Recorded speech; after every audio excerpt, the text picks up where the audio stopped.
ہر جمعرات کو پہلے جیسے اپنے گھروں میں جو وہ بزرگوں کے نام کی فاتحہ ہوتی تھی، اگر پیسے نہیں ہے شکر پر ہی دلا دو، گڑ پہ ہی دلا دو، کوئی ضروری نہیں ہے 7 رنگ کی مٹھائیاں.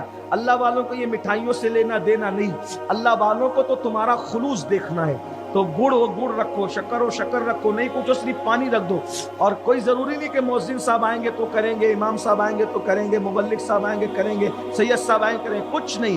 آپ خود ہی بچوں کو لے کے بیٹھو، 3 بار درود شریف اول پڑھو، 3 بار درود شریف آخری پڑھو، 1 بار سورہ فاتحہ پڑھو، 3 بار قل اللہ پڑھو، اور دعا کرو اللہ میں نے جو کچھ پڑھا اس کا ثواب تمام نبیوں کو، خاص طور پہ سید الانبیاء کو، تمام اہل بیت کو، تمام صحابہ کو، تمام ولیوں کو، اور وہ تمام امت کے جو مرحومین ہیں ان کو. ہو گئی فاتحہ. اور اس کے بعد دعا کر لو اللہ ہمارے گھر میں برکت دے، روزی میں برکت دے، جو مانگنا ہے مانگ لو، جس زبان میں مانگنا ہے مانگ لو.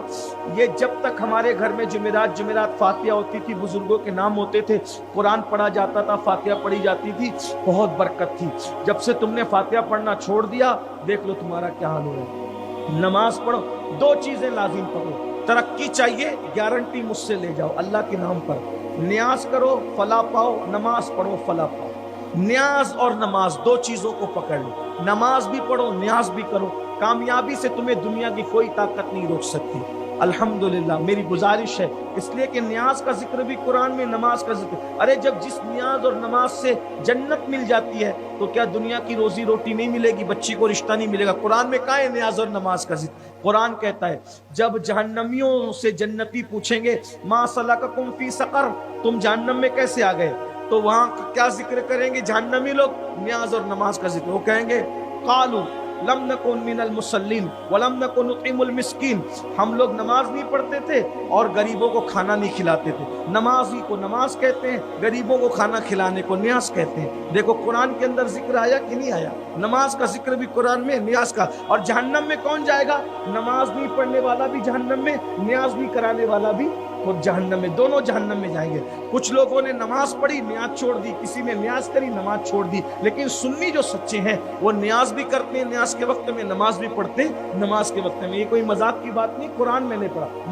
یہ سورہ مدثر کی یہ آیتیں ہیں، اس میں اللہ نے جنتی اور جہنمیوں کا مکالمہ، بلکہ آگے اور بھی قرآن نے بیان کیا کہ یہ بھی فرمایا کہ وہ بحث کرتے تھے. آخری میں ایک پوائنٹ ہے کہ ہم لوگ بحث کرنے والوں کے ساتھ بھنکس بازیاں کرتے.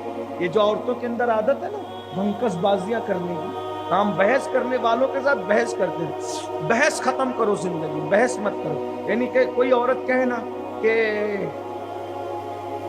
ایسا ہو گیا تو اس کو اس کے حال میں چھوڑ. جیسے مثال کے طور پہ سمجھانے کے لیے کہہ دوں، کوئی عورتیں جو ہے نا آج تک کا چینل نہیں ہے، ابھی تک چینل ہے، جو کسی کو نہیں پتا ہوتا ان کو بتا. تو وہ مچھی بازار میں جو ہے گولی چل گئی، اس سے نہیں رے نہیں گئی، گائے دوڑی سے ایسی اس طرح سے. تو یہ سب بنکس میں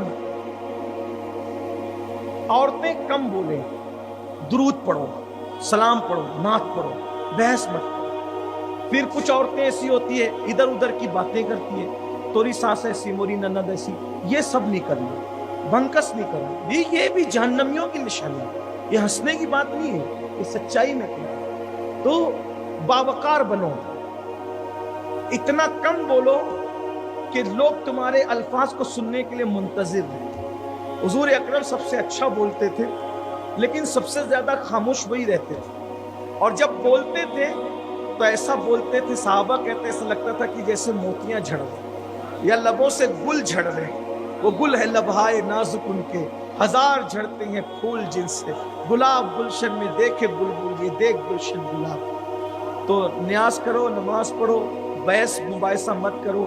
اگر سانس بحث کرتی ہے اس کو اس کے حال پہ چھوڑ دو، اللہ پہ چھوڑ دو. انشاءاللہ تعالیٰ زندگی کامیاب رہے گی. اللہ تعالیٰ سے دعا ہے اللہ سب سے پہلے مجھے آپ سب کو عمل کی توفیق عطا فرمائے.